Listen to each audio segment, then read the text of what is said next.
नमस्कार. महा M T व्हीमध्ये आपलं सर्वांचं हार्दिक स्वागत आहे. मी चंद्रशेखर नेने, आंतरराष्ट्रीय घडामोडींचा अभ्यासक. माझ्याबरोबर अविनाश सूर्यवंशी व्हिडिओग्राफर आहेत. काल लोकसभेमध्ये आपले गृहमंत्री अमित शहा यांनी एक घणाघाती भाषण केलं आणि त्या भाषणामध्ये जम्मू काश्मीरमध्ये 5 ऑगस्टला जे 370 कलम हटवण्यात आलं, त्यानंतर तिथे काही कायद्यांमध्ये बदल केले आणि जे कायदे 370 कलम असल्यामुळे जम्मू काश्मीरला लागू नव्हते, जसं की आरक्षण विषयक कायदा आहे, असे अनेक कायदे त्यांनी आता लागू केलेले आहेत जम्मू काश्मीरला. परंतु ह्यापेक्षासुद्धा महत्त्वाचं एक विधान त्यांनी केलं आणि त्यामुळे लोकसभेत गदारोळ उमटला आणि त्यांनी त्या विधानामध्ये सांगितलं की सगळी काश्मीरची समस्या या पंडित जवाहरलाल नेहरू यांच्या 2 मोठ्या घोर चुकांमुळे झालेली आहे. त्यांनी शब्द वापरला ब्लंडर्स ऑफ जवाहरलाल नेहरू. आणि ब्लंडरचा अर्थ म्हणजे एक चूक असते, एक महान मोठी चूक असते, त्याला आपण घोरचूक म्हणतो, म्हणजे घोड्या एवढी मोठी चूक. तर तशा चुका नेहरूंनी केल्या आणि त्याच्यात त्यांनी आणखीन एक असं विधान केलं की काश्मीरच्या लोकांना जे सगळे कष्ट भोगायला लागले, पंडितांचं पलायन झालं वगैरे, काश्मीर जेव्हा 90 साली जळत होतं तेव्हा काय करावं आणि काय केलं नाही पाहिजे सांगणारे गृहस्थ लंडनमध्ये सुट्टीला गेलेले होते. हा उल्लेख त्यावेळेसचे मुख्यमंत्री फारुख अब्दुल्ला यांच्यावरती होता. फारुख अब्दुल्ला आत्ता या विधानाच्या वेळेला सभागृहात बसलेले होते आणि त्यांचा चेहरा बघण्यासारखा झाला होता, कारण त्यांच्यावरतीच तो रोख होता. अमित शहांनी नाव घेतलं नाही आणि मग काँग्रेसच्या सदस्यांनी उठून लगेच, कारण नेहरूंवरती काहीही आलं की काँग्रेसच्या सदस्यांना स्वतःच्या पायावरती मोठा कोणाचा तरी पाय पडल्यासारखं पीडा होते. आणि अधीर चौधरी, विरोधी पक्ष नेता काँग्रेसचे, त्यांनी मोठ्या तावातावांनी नेहरूंच्या चुकांवरती आपण इथे चर्चा केली पाहिजे. अमित शहांनी सांगितलं आत्ताच्या आत्ता चर्चा करायला आमची तयारी आहे. आता याच्यामध्ये प्रत्यक्ष काय घडलं हे आपल्याला समजावून सांगायचं आहे. कारण काय होतं की लोकसभेमध्ये काही बंधनं असतात बोलण्याची आणि दुसरं त्यावेळेला अमित शहांनी सांगितलं की हे सगळं करण्याची वेळ नाही आहे, याच्याकरता आपण एक वेगळं सेशन घेतलं पाहिजे, वेगळ्या याच्यावरती चर्चा केली पाहिजे. आत्ता हे विधेयक पास करायचं आहे, त्याच्यावर मतदान करायचं ते करा. अर्थात सध्या लोकसभा काय, राज्यसभा काय, विधेयक पास करणं हे भाजपसाठी एक केवळ प्रोसेस राहिलेली आहे. कारण भाजपचं इतक्या चांगल्या प्रकारे बहुमत आहे की विधेयकं सगळी पारित होतातच. त्याप्रमाणे हे विधेयकसुद्धा पारित झालं. आता ह्या नेहरूंच्या 2 घोडचुका काय होत्या त्याच्याबद्दल मला थोडंसं सांगायचं आहे. कारण ह्या गोष्टी भारतीय मानसापासनं, भारतीय मुलांपासनं, इतिहासातनं लपवल्या गेलेल्या आहेत, त्या पुढे आणल्या पाहिजेत. आणि इनफॅक्ट आता असं मागणी आलेली आहे की येत्या वर्षी इतिहासाच्या पुस्तकामध्ये हे इन्क्लूड केलं पाहिजे की काय मोठ्या मोठ्या चुका केल्या. नेहरूंच्या चुकांची यादी तर खूप लांबलचक आहे.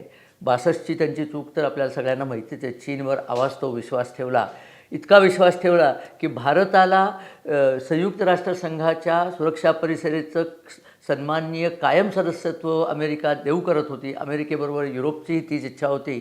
तर या महाशयांनी चीनचा तो अधिकार आहे असं सांगून चीनच्या बाजूला ते टाका, आम्हाला ते सदस्यत्व नको असं सांगून ते त्यातनं बाहेर पडले होते. ही घोडचुकीच्यापेक्षाही मोठी चूक आहे. कारण तेव्हा जर आपल्याला ते संयुक्त राष्ट्र संघाच्या सुरक्षा परिषदेचं म्हणजे युनायटेड नेशन सिक्युरिटी काउन्सिल त्याचं जर पर्मनंट मेंबरशिप म्हणजे कायम सदस्यत्व मिळालं असतं तर त्याबरोबर एक व्हेटोचा अधिकार मिळतो.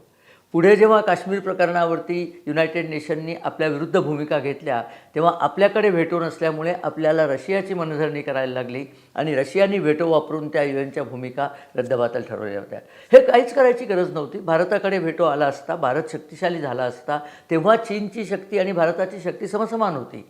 तेव्हा चीनवरतीही विशेष कृपा करण्याचं काही कारण नव्हतं. म्हणजे आता जे आपण सोनिया गांधी आणि राहुल गांधी यांनी जाऊन शी जिनपिंगबरोबर काहीतरी गुप्त समझोता केला आहे असं म्हणतो. 84 साली ऑलिम्पिकला ते गेलेत तिथे आणि त्यांनी काँग्रेस पार्टी आणि चिनी कम्युनिस्ट पार्टीबरोबर एक समझोता केला आहे. 108 कलमी समझोता आहे असं म्हणतात. ती कलमं कधीही उघड केलेली नाही आहेत. पण ही देशद्रोहाची परंपरा या राहुल गांधींच्या पणजोळांपासून चालू आहे हे आपल्याला माहीत नसतं. पंडित नेहरूंनी चीनच्या पारड्यामध्ये सिक्युरिटी काउन्सिलचं पर्मनंट मेंबरशिप टाकली, भारताच्या पारड्यात ती येत असताना टाकली. याला देशद्रोहाशिवाय दुसरं काय म्हणणार हो? बरं, चीन हा आपला शत्रूच आहे.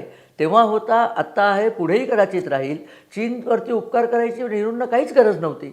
पण स्वतःच्या काहीतरी नसलेल्या बुद्धिमत्तेच्या अतिशय प्रेमात असलेला हा मनुष्य काय वाटेल ते डिसिजन देशाकरता घेत होता आणि तेव्हा त्याला कोणी अडवत नव्हतं. काय वाटेल ते त्यांनी केलेलं आहे. तशातली ही 2 घोडचुका मला आत्ता सांगायच्या आहेत काश्मीरच्याबद्दल. काश्मीरवरती पाकिस्तानने 48 साली अचानक हल्ला केला. टोळीवाल्यांच्या रूपामध्ये पाकिस्तानी सैन्यच काश्मीरवर चालून आलं होतं. सुरुवातीला आपल्याला काश्मीरमध्ये जायला रस्तेसुद्धा नव्हते, कारण जी फाळणी झाली त्यामध्ये काश्मीरमध्ये जाणारे सगळे रस्ते पश्चिम पंजाबमधनं जात होते, जो पंजाब आपण पाकिस्तानला देऊन टाकला होता. पूर्व पंजाबातनं तेव्हा चांगले रस्तेच नव्हते. तेव्हा सैन्य पाठवण्याकरता सुद्धा आपल्याला विमानाचा उपयोग करायला लागला आणि विमानाने सैन्य पाठवण्याला श्रीनगरचा जो विमानतळ होता त्या विमानतळाची श्रीनगरच्या थोडं अलीकडे जे गाव आहे बडगाव, त्या बडगाम म्हणतात त्याला, त्या विमानतळाचं कंट्रोल आपण ठेवणं अत्यावश्यक होतं, नाही तर आपल्याला सैन्यच पाठवता आलं नसतं. ते कंट्रोल ठेवण्याकरता जी छोटीशी तुकडी तिथे पहिले गेली, त्याच्यात जे मेजर सोमनाथ शर्मा होते त्यांनी स्वतःचं बलिदान दिलं तिथे आणि तो विमानतळ राखला. तो राखला म्हणून आपली तुकडी तिथे पोचू तरी शकली. ती तुकडी पाठवण्यासुद्धा जेव्हा काउन्सिलची मीटिंग भरली होती तेव्हा नेहरूंना प्रश्न विचारला गेला की आपल्याला ही तुकडी पाठवायची आहे, तर आपण आता सैन्य काश्मीरात पाठवायचं की नाही. तेव्हा पंडित नेहरू अत्यंत स्वप्नाळू भाषेमध्ये भारत आणि पाकिस्तान आणि चीन आणि काय काय वाटेल ते बडबड करायला लागले. शेवटी वल्लभभाई पटेल होते, त्यांनी तिथे म्हटलं, Jawahar, do you want to liberate Kashmir or not. तेव्हा त्या काय तो स्वप्नाळू मनुष्य तेव्हा तो गप्प झाला आणि तो गप्प झाल्याची संधी साधून सरदार पटेल म्हणले की you got your permission general, send troops. आणि म्हणून ते ट्रूप्स गेले आणि काश्मीर मुक्ततेची सुरुवात तरी झाली. काश्मीर मुक्तता केली ती तेव्हा आपल्या सैन्याचे जे कर्नल होते लायोनेल प्रतीप सेन हे त्यांचं नाव, त्यांनी पुढे एक पुस्तक लिहिलं आहे, स्लेंडर वॉज द थ्रेड. त्यात त्यांनी या सगळ्यांची वर्णनं पण केली की तिथे गेल्यावर त्यांनी काय केलं. ते केल्यानंतर त्यांनी पाकिस्तानी सैन्याला मारत मारत उरीपर्यंत आले. उरीला आले असताना समोर पाकिस्तानी सैन्याचा मागमूस नव्हता. पाकिस्तानी सैन्य हे पाकिस्तानात पळून गेलेलं होतं. कुठेही त्यांचं आपल्याला दृश्यमान दिसत नव्हतं. त्यामुळे कर्नल सेनांनी, ब्रिगेडियर सेन तेव्हा, त्यांनी परमिशन मागितली की मला जाऊन आपली जी मुझफ्फराबादपर्यंत जी सीमा आहे तिथपर्यंत ऑक्युपाय करायचं आहे. ती परवानगी नाकारली गेली, कारण या बाजूला बसलेला जो पंडित जवाहरलाल नेहरू हा भारताचा पंतप्रधान होता, असं पुढे आलेलं आहे की त्याच्यावरती तऱ्हेतऱ्हेचे दबाव तेव्हा आलेले होते. त्यातला एक दबाव शेख अब्दुल्लाचा होता. शेख अब्दुल्ला तेव्हा त्याला सांगत होता की उरीपर्यंतचे लोक ही माझे मतदार आहेत, उरीच्या पुढची लोक ही पंजाबी मुसलमान आहेत, ती मला मतं देत नाहीत, आपल्याला तो भाग नकोच आहे. आणि नेहरूंनी तिथे थांबवून धरली. जेव्हा अमित शहांनी सांगितलं की भारतीय सैन्य जिंकत असताना आपण सीज फायरचा हुकूम दिला, सैन्य तिथे थांबवून धरलं, ते याचा रेफरन्स आहे. हे नेहरूंच्या आदेशाने सैन्य थांबलेलं आहे.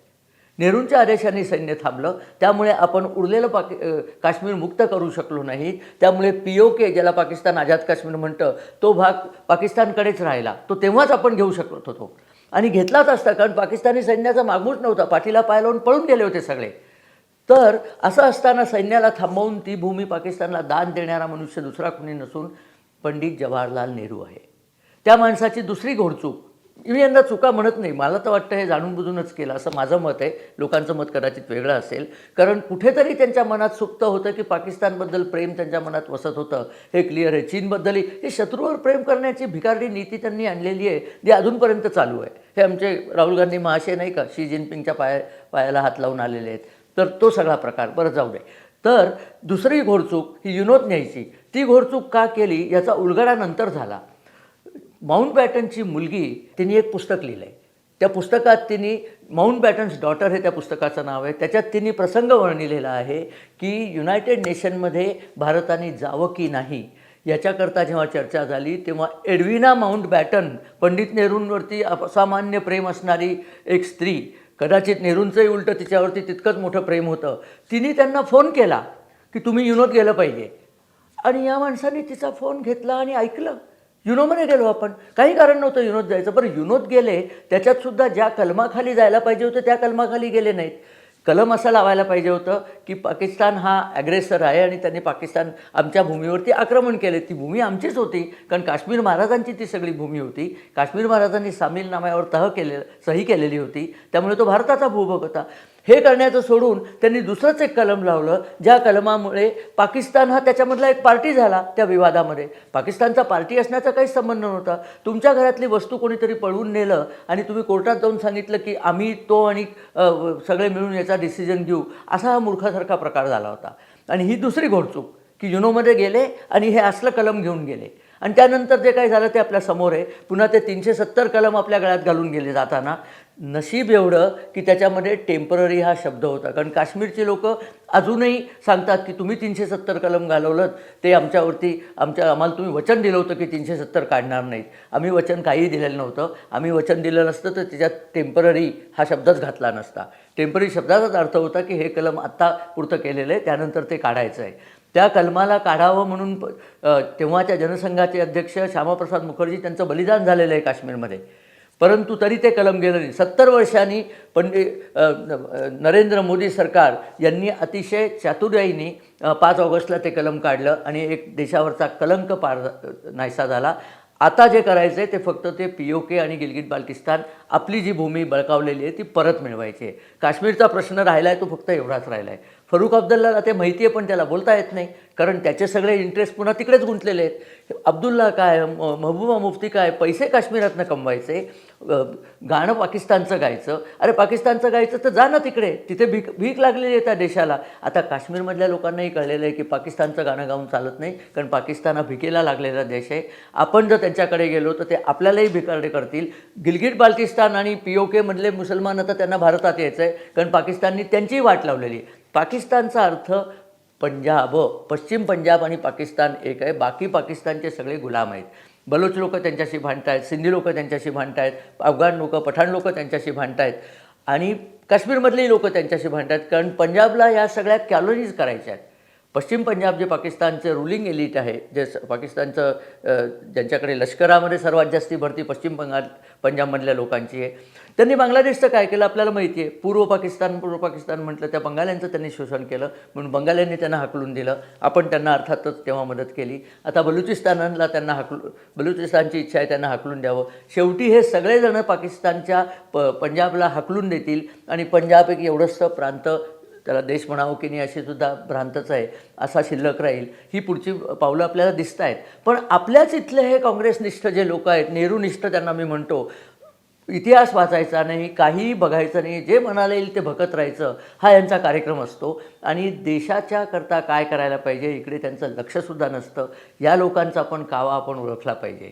अमित शहांनी तो ओळखलेला आहे. अमित शहांनी म्हणूनच नेहरूंची जेव्हा चुका काढल्या तेव्हा ह्या सगळ्यांना एकदम मिरची लागलेली आहे आणि सगळे एकदम नेहरू किती महान, नेहरू किती महान हा गजर सुरू झाले आहे. नेहरू इतके महान होते की त्यांच्या मृत्यूनंतर स्थापन झालेल्या संस्थेतसुद्धा नेहरूंचाच वाटा होता, म्हणून चांद्रयानचं श्रेय नेहरूला द्यायला हे काँग्रेसचे निघाले होते. मग त्यांना सांगण्यात आलं की नेहरूंनी या प्रस्तावाला विरोध केलेला होता, पैसेसुद्धा दिलेले नव्हते. नेहरू गेल्यानंतर तो प्रस्ताव इन्कोमार म्हणून जी कंपनी स्थापन झाली होती ती त्यानंतर स्थापन झाली आणि त्याच्यामुळे इस्रो अस्तित्वात येऊ शकली. हा असा खोटा इतिहास भारतीयांच्या माथी मारलेला आहे, तो आपल्याला नीट कळावा म्हणून मी हे थोडीशी झलक आपल्यापुढे ठेवली. या माणसांनी भारताचं जेवढं नुकसान केलं आहे तेवढं नुकसान एखादा शत्रूसुद्धा आपला करू शकेल असं वाटत नाही. असो, या विषयावर आणि बरंच बोलण्यासारखं आहे, पुन्हा केव्हा तरी त्यावर बोलूच या. हा जो व्हिडिओ आपल्याला आवडला, नेहरूंच्या महान घोड चुका या 2च सांगितल्या, अजून पुष्कळ आहेत. सोशलिस्ट प्रणाली देशावर घालून देश गरीब ठेवला वगैरे अनेक चुका आहेत, त्याच्यावर आपण नंतर केव्हा तरी बोलू. आपल्याला जर हा व्हिडिओ आवडला तर आपण मित्रपरिवाराबरोबर शेअर करा, आमच्या चॅनलला सबस्क्राईब करा. आम्हाला तुमचे लाईक्स आणि तुमच्या कमेंट्स आणि तुमचे वेगळे प्रश्न आम्हाला हवेत, कारण त्या प्रश्नांवरती आधारित आम्ही नवीन व्हिडिओ पण करू शकतो. याबद्दल तुमच्या कमेंट्सबद्दल धन्यवाद. त्यातल्या काही कमेंट्स, निवडक कमेंट आम्ही नेहमी वाचून दाखवतो, त्याच्यातल्या 1-2 मला आत्ता वाचून दाखवायचे आहेत. आणि त्याच्यातली एक श्रीराम गोखले म्हणतात की नमस्कार, EVMच्या वादाबद्दल आपले काय मत आहे. साधी गोष्ट आहे, EVM आलं त्याच्यानंतर कोण जिंकतं त्याच्यावरती EVM ठरतं. 14च्या निवडणुकीत मला आठवतं मी TV चॅनलवरतीच होतो एका, आणि तेव्हा EVM म्हणून आरडाओरडा सुरू झाला होता, कारण मोदी सरकार जिंकत होतं. तत्क्षणी एकदम बातमी आली की सुप्रिया सुळे जिंकलेले आहेत. आणि मग एकदम EVMचा आरडाओरडा बंद झाला, कारण त्याच EVMनी सुप्रिया सुळेंना सुद्धा जिंकवून दिलं होतं. तर असं कसं म्हणता येईल की EVM खराब आहे? तर हे सगळं अत्यंत आपण हारलो की EVMबद्दल बोंब मारायची. EVMबद्दल एकदा केजरीवालनी सांगितलं होतं की माझा माणूस EVM हॅक करून दाखवेल. निवडणूक आयोगाने आव्हान दिलं, त्यांचा माणूस आला, त्याला काही हॅक करता आलं नाही. सगळं बाष्कळपण आहे. EVM ही अगदी योग्य प्रणाली आहे. भारतासारख्या जगडव्याळ देशाला EVMच पाहिजे. बॅलेट पेपरचं मतदान करण्याला काही पॉईंट नाही आहे, कारण इतकी जास्ती मतं असतात, त्याच्यामध्ये गोंधळ होऊ शकतात. मुख्य म्हणजे राजकीय पक्षांना बॅलेट पेपरची पेट्या पळवण्याची सवय लागलेली होती. आता ते करता येत नाही. EVM पळवूनही काही साध्य होत नाही. त्यामुळे हारलं की EVMच्या नावाने बोंब ठोकायची. उद्धव ठाकरेसुद्धा EVMबद्दल बोलायला लागलेत की तुम्ही बॅलेट पेपरनी करा. अरे कसला बॅलेट पेपर, कसला EVM? तुम्ही काम करा. काम करायचं नाही आहे, EVMबद्दलच बोंब ठोकायचे, याला काही अर्थ नाही. EVMमध्ये काहीही दोष आणि गोंधळ नाही आहे. डॉक्टर वर्तकांनी गेल्या वेळेसचा जो जगातला कळलं राष्ट्रवादाचं महत्त्व हा व्हिडिओ होता, त्याबद्दल त्यांनी लिहिलं आहे, excellent analysis. It is really important to have national pride within ourselves. It is heartening to hear that there is increasing awareness about true Hinduism and nationalism almost all over the country and the world. इथे महत्त्वाचं आहे, सगळ्या जगामध्ये हिंदुत्व आणि वसुधैव कुटुंबकम याचा अर्थ काय आहे आणि ते आत्ताच्या काळाला किती अनुरूप आहे, याचं पंतप्रधान नरेंद्र मोदी आणि भारताचं सगळं सरकार यांनी ह्या गोष्टीचा योग्यप्रमाणे प्रसार केलेला आहे. लवकरच याचा प्रसार जास्त होऊन लोकांना हिंदुत्वाबद्दल, हिंदू धर्माबद्दल अधिक जवळीक वाटायला लागेल, ही अपेक्षा. आणखीनही अशाच कमेंट्स आहेत. पुढच्या व्हिडिओमध्ये आपण त्यांचा देखील विचार करू. नमस्कार आणि धन्यवाद.